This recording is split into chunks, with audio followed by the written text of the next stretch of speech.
కాదు ఇప్పుడే కదా పుట్టించాను ఇలాగే తెలుసుదండి.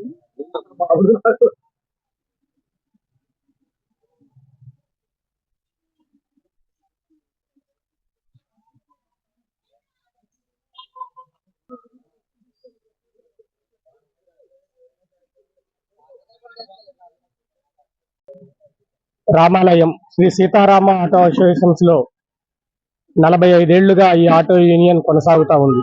మా సీనియర్లు నిలబెట్టిన విధంగా ఒక క్రమశిక్షణగా ఉండాలనే ఉద్దేశంతో వాళ్ళు పెట్టినటువంటి రూల్స్ అండ్ రెగ్యులేషన్స్ మేము 40 ఏళ్లుగా మేము పాటిస్తూ ఇక్కడ 150 సభ్యులు వాళ్ళ భార్యా పిల్లల్ని పెంచుకుంటూ గుడి దగ్గర మేము జీవనం కొనసాగిస్తా ఉన్నాం.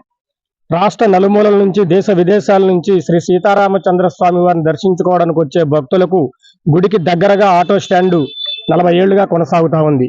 ఇక్కడకు వచ్చే భక్తులకు ఎటువంటి అసౌకర్యం కలగకుండా, భక్తుల పట్ల అమర్యాదగా ప్రవర్తించకుండా ఒక క్రమశిక్షణగా రామాలయం ఆటో యూనియన్ లో ఉన్నటువంటి సభ్యులు కూడా గౌరవ మర్యాదలతోని ఒక క్రమశిక్షణగా యూనిఫామ్ వేసుకుంటూ, భద్రాచలంలో మేము కూడా యూనిఫామ్ మెయింటైన్ చేసుకుంటూ ఎటువంటి విభేదాలకు, ఎటువంటి అల్లర్లకు, ఎటువంటి వ్యసనాలకు తావు లేకుండా ఇక్కడ ఒక క్రమశిక్షణగా మేము కొనసాగుతా ఉన్నాం. అలానే అందులో భాగంగా, అందులో ప్రక్రియగా ఈ రోజు Shri Seetharama auto association auto union ఎన్నికలు మేము పెట్టుకున్నాం. మా ఎలక్షన్ కమిటీ వారు, మా సీనియర్లు, మాజీ ప్రెసిడెంట్లు అందరూ కూడా నిర్దేశించిన సమయపాలన పాటించి మేము యూనియన్ లో ఎన్నికలు పెట్టుకున్నాం. ఈ ఎన్నికలలో పోటీగా పురింట్ల మురళీకృష్ణ గారు ప్రెసిడెంట్ గా, పినరాయల శ్రీను గారు, నేను ప్రెసిడెంట్ గా, కల్లేపల్లి రాంబాబు గారు వైస్ ప్రెసిడెంట్ గా, పిలారి శ్రీనివాసరావు గారు వైస్ ప్రెసిడెంట్ గా, పాండవుల సాయిరాం గారు రెండోసారి ట్రెజరర్ గా, ఒకసారి గెలిచి రెండోసారి మళ్లీ పోటీ చేసిన పాండవుల సాయిరాం గారు, భోను ప్రసాద్ గారు ట్రెజరర్ గా, అలానే కోపూరు ముత్తయ్య గారు సెక్రటరీగా ఎవరూ నామినేషన్ వేయకపోతే ఏకగ్రీవంగా వారు ఎన్నికయ్యారు.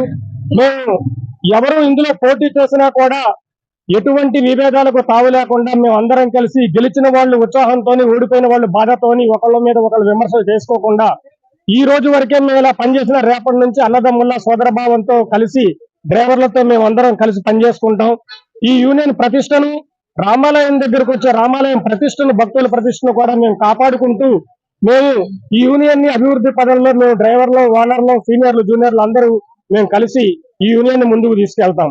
అలానే ఇంకొక విషయం ఏంటంటే, ఇక్కడ ఈ రోజు మేము నుంచున్న అభ్యర్థుల కోసం ఎలక్షన్ కమిటీ వారు చాలా కృషి చేశారు.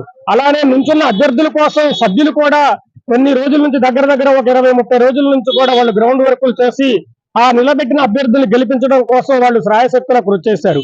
వారికి కూడా మేమందరం ప్రత్యేక ధన్యవాదాలు తెలుస్తూ, మేము గెలిచినా ఓడినా సరే మేమందరం డ్రైవర్లమే, ఏ రాజకీయ పార్టీలకు మేము అతీతం కాదు. రాజకీయ పార్టీ ఎన్నికల్లో మేము విభేదాలు తెచ్చుకోము. అందరం కలిసి మా కుటుంబాలను పోషించుకుంటూ ఈ రామాలయం ఆటో యూనియన్ ప్రతిష్టని ఇంకా 50 ఏళ్లు అయినా సరే ఈ ప్రతిష్టను దిగదార్చకుండా గౌరవ మర్యాదలు నిలబెడతామని, దీనికి ఈ రామాలయం పరిసర ప్రాంత ప్రజలు, ఈ చుట్టూ భద్రాచలంలో ఉన్న అన్ని స్వచ్ఛంద సంస్థలు కూడా రామాలయం ఆటో యూనియన్ పేరు చెప్తే చాలా గొప్పగా భావిస్తారు. అలానే ఇక్కడికి వచ్చే భక్తులకు మేము సిస్టమేటిక్ గా యూనిఫామ్, కాకి షర్ట్ గాని, ఐడెంటిటీ కార్డు గాని ఒక సిస్టమేటిక్ గా ఉండి వచ్చే భక్తులను చాలా గౌరవిస్తూ మేము ఇక్కడ జీవనం కొనసాగిస్తున్నాం. ఈ రోజు ఎన్నికలు ప్రశాంతంగా జరుపుకుంటున్నందుకు మా ఎలక్షన్ కమిటీ వారికి, మా గౌరవ అధ్యక్షుడు వెంకటేశ్వరరావు గారికి, మాజీ ప్రెసిడెంట్లకు, ఇక్కడున్న సీనియర్లకు, జూనియర్లకు అందరికీ పేరు పేరున మా 100 మంది సభ్యులకు మరొకసారి మనస్ఫూర్తిగా ధన్యవాదాలు తెలియజేస్తూ అందరం కలిసిమెలిసి ఎలానే పనిచేసుకుని ముందుకెళ్తామని భావిస్తున్నాం. జై శ్రీరామ్.